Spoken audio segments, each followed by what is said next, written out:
Good morning students. How are you? Welcome to all of you in physics online class. बेटा हमने 6th D chapter start किया हुआ है जिसका name है ऑप्टिकल इंस्ट्रूमेंट। जैसे मैंने आपको पहले बताया था, इस चैप्टर में हमारे पास 4 आर्टिकल्स हैं: simple microscope, compound microscope, astronomical telescope and human आई।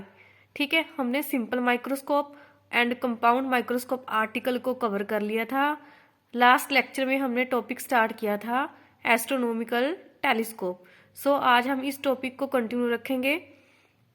जो हमारे पास एस्ट्रोनॉमिकल टेलीस्कोप कंसेप्ट है, इसमें इसके 2 पार्ट हैं। ठीक है, जो लास्ट लेक्चर में हमने केस डिस्कस किया था, हमने क्या कंसिडर किया था, जो हमारा ऑब्जेक्ट है वो इन्फिनिटी पे है और जो हमारा इमेज है वो भी इन्फिनिटी पे बन रहा है। बट इस केस में हम क्या कंसिडर करेंगे, जो हमारा ऑब्जेक्ट है वो इन्फिनिटी पे है और जो हमारा इमेज है वो कहाँ पे बन रहा है, at least distance of distinct vision. Okay, तो हमारे पास 2 लेंस हैं, objective lens and eyepiece. Objective lens की फोकल लेंथ लार्ज है और आई पीस की फोकल लेंथ स्मॉल है। कंपाउंड माइक्रोस्कोप के केस में ऑब्जेक्टिव लेंस की फोकल लेंथ स्मॉल होती है और आई पीस की फोकल लेंथ लार्ज होती है। ओके, तो सबसे पहले ये हमारे पास ऑब्जेक्टिव लेंस है।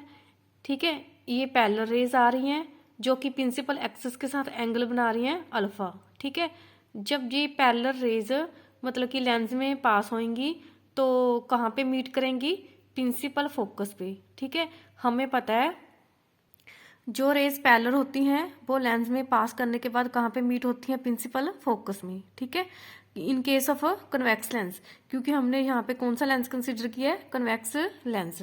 C1 क्या है, optical centre of objective lens. ठीक है, ऑब्जेक्ट लेंस का मतलब क्या है, क्योंकि इस लेंस को हमने ऑब्जेक्ट के क्लोज रखा है।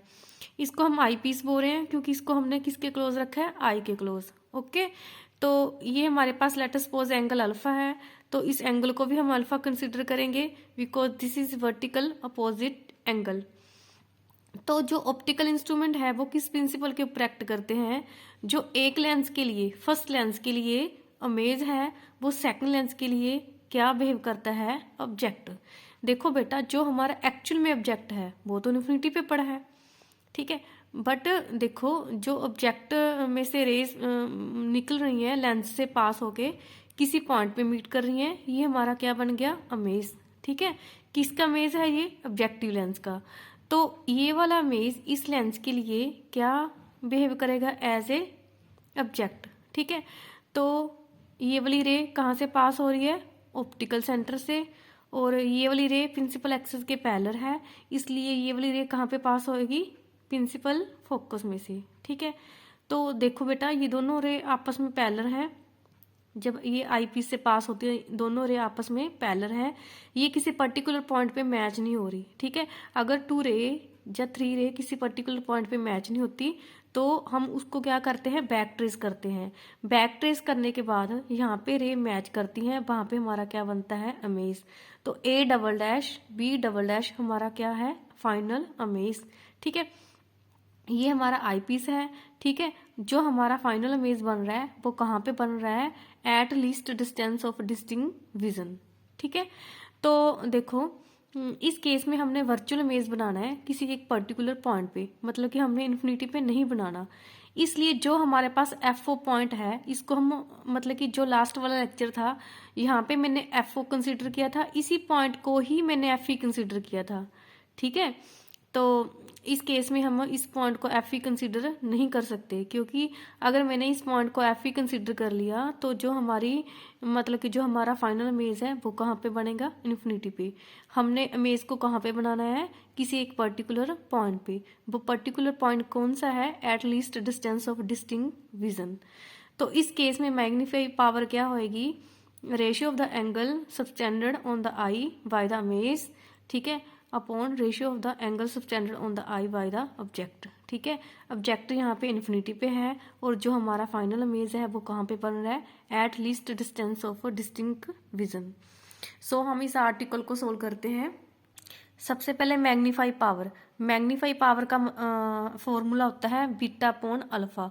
बीटा कौन सा एंगल है, जो हमारा फाइनल इमेज आई के ऊपर बना रहा है, अल्फा कौन सा एंगल है जो हमारा फाइनल इमेज आई के ऊपर जो हमारा ऑब्जेक्ट आई के ऊपर बना रहा है। ठीक है, इस केस में एंगल स्मॉल होते हैं, इसलिए बीटा को हम अप्रोक्सीमेट क्या कंसिडर करेंगे, tan बीटा। अल्फा को हम अप्रोक्सीमेट क्या कंसिडर करेंगे, tan अल्फा। अब हमने tan बीटा और tan अल्फा की वैल्यू पुट करनी है। इसके लिए हम ट्रायंगल कंसिडर करेंगे। सबसे पहले हम ये देख लेते हैं हमने अल्फा एंगल किसको कंसिडर किया एंड बीटा एंगल किसको कंसिडर किया।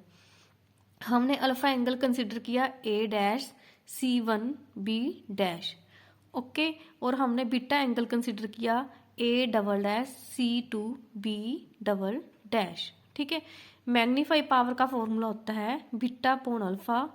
इसको हमने इक्वेशन 1 से रिप्रेजेंट कर लिया। अब हमारा मोटिव क्या है, tan बीटा और tan अल्फा की वैल्यू को पुट करना। जब हम tan अल्फा और tan बीटा की वैल्यू पुट करते हैं तो हमने ये देखना होता है हमने कौन सी ट्रायंगल कंसिडर करनी है। tan बीटा की वैल्यू पुट करने के लिए हम ट्रायंगल कंसिडर करेंगे A'(B'(C2). तो हमारे पास tan थीटा किसके इक्वल होता है, परपेंडिकुलर अपॉन बेस।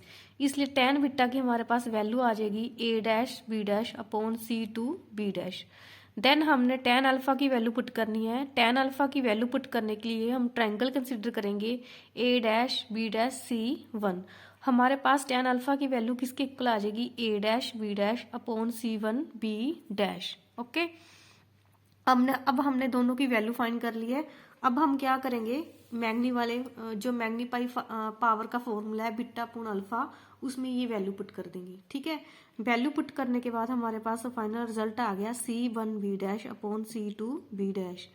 अब हमने क्या फाइंड करना है, देखो हमारे पास जो लेंस फॉर्मूला है उसका फॉर्मूला क्या होता है, 1/v - 1/u is equal to 1/f।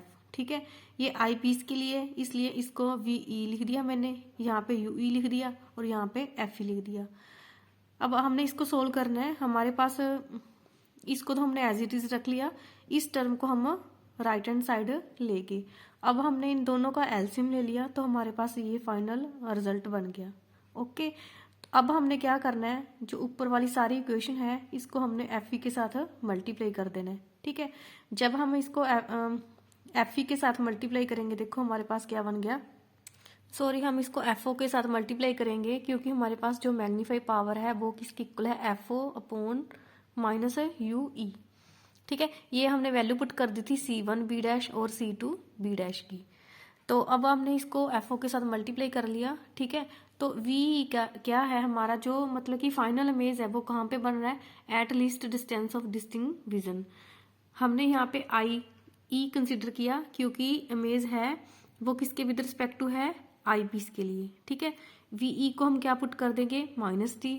ठीक है, जो हमारा ये वाला रिजल्ट था, ठीक है, उसमें हमने क्या पुट कर दिया, इस रिजल्ट में VE को -VE।